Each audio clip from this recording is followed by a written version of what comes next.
길 양옆에 포플러 나무가 열지어 서 있고 적당한 높낮이의 굴곡도 있으며 아침녘이면 안개도 나지막히 내려앉아 한적하고 호젓하기 이를 데 없는 길을 따라 천천히 들어간다.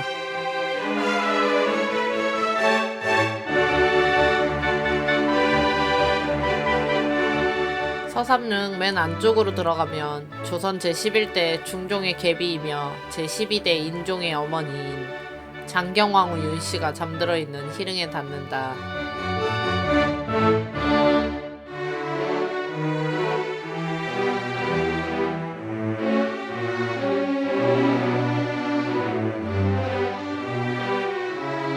(1491년) 성종 22년 7월 용돈령 부사 윤여필의 딸로 태어나 8살에 어머니를 잃고 고모인 월산대군 부인 박씨의 손에서 자란 장경왕후는 15세 궁중에 들어가 수기에 봉해지고 중종비 당경왕후가 폐위되자 이듬해 왕비로 책봉되었다.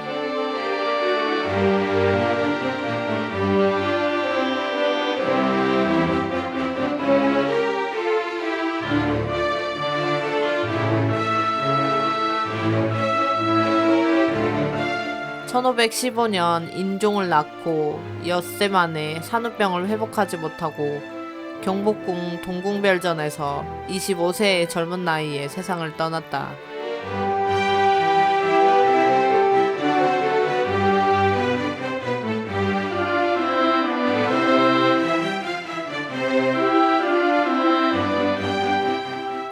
그렇게 죽은 장경왕후는 지금까지 마음 편히 쉬지를 못하고 있을 것 같다.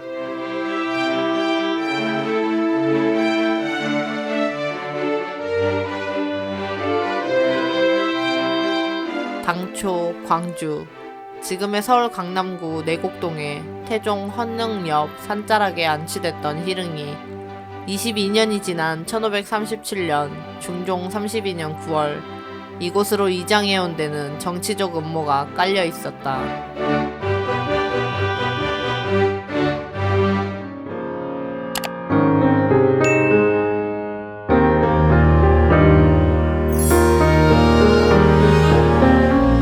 중종과 장경왕후 사이에서 태어난 효의공주는 이조판서 김한로의 아들 희와 혼인하였다.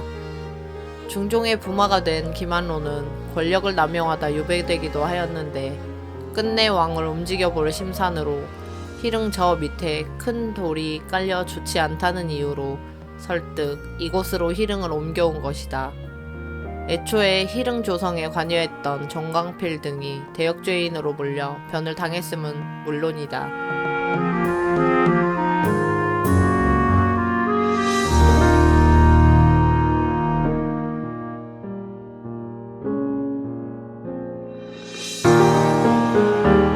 또 하나의 슬픈 일이 있다. 이장된 희릉 곁에는 중종의 정릉이 동원 이강식으로 안치돼 덜 외로웠을 것이다.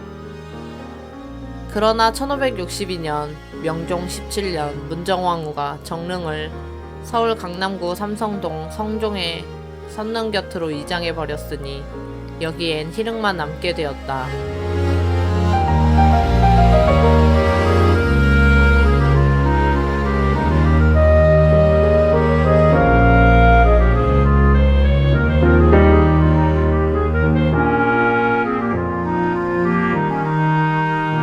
중종의 제2계비인 문정왕후는 중종을 자신의 곁에 두고자 굳이 정릉을 이장했으나 문정왕후는 오히려 저 공릉동 태릉으로 멀찌감치 떨어지게 되었으니 사람의 일이란 무릇 뜻대로 되는 것만은 아닌가 보다.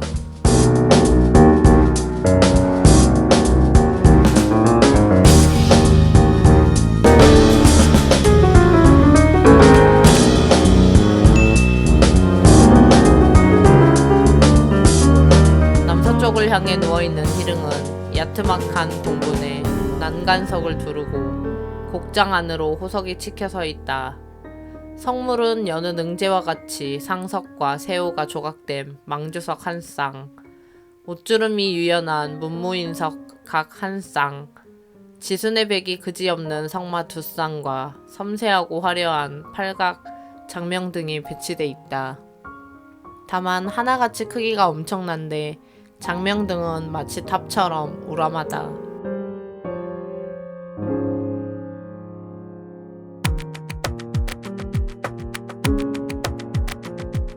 왕릉의 언덕인 강까지 이어지는 신로는 거의 없는데 희릉은 그 모습을 볼 수 있다.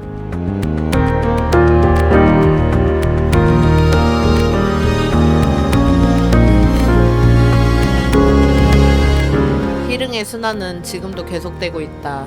들어온 종마장 때문에 솔바람 소리나 벗사물, 희릉의 주인은 느닷없이 말발굽 소리를 들어야 하기 때문이다.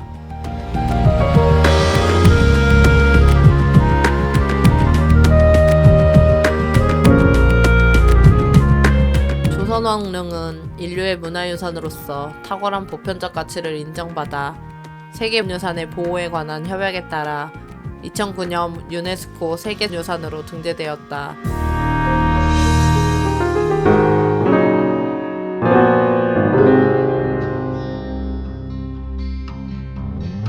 (519년의) 역사를 지닌 조선은 유교를 통치 이념으로 삼았다. 조상에 대한 존경과 숙모를 매우 중요한 가치로 여긴 조선은 역대 왕과 왕비의 능을 엄격히 관리했다. 그리하여 42기의 능 어느 하나도 훼손되거나 인멸되지 않고 모두 제자리에 완전하게 보존되었다. 조선왕릉은 우리의 전통문화를 담은 독특한 건축 양식과 아름다운 자연이 어우러진 공간으로 600여 년 전의 재래가 오늘날까지 이어져 내려오고 있는 살아있는 문화유산이다. 조선왕족의 무덤은 모두 120기에 이르며 이 가운데 능이 42개이고 원이 14기이며 묘가 64기이다.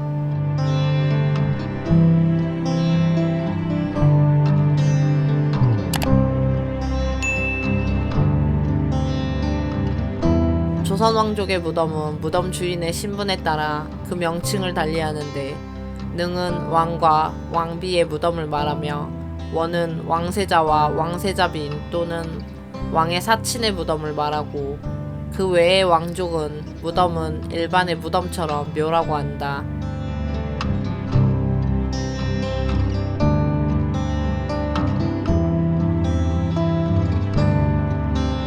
(42기의) 능 가운데 북한 개성에 있는 조선 1대 왕인 태조의 원비, 신이 고 황후의 능인 재릉과 조선 2대 왕인 정종과 정인 왕후의 능인 후릉을 제외한 40기의 능이 남한에 있다. 500년이 넘는 한 왕주의 무덤이 이처럼 온전하게 보존되어 있는 것은 세계에서 그 유래를 찾기 힘들며 문화사적 가치가 매우 높다.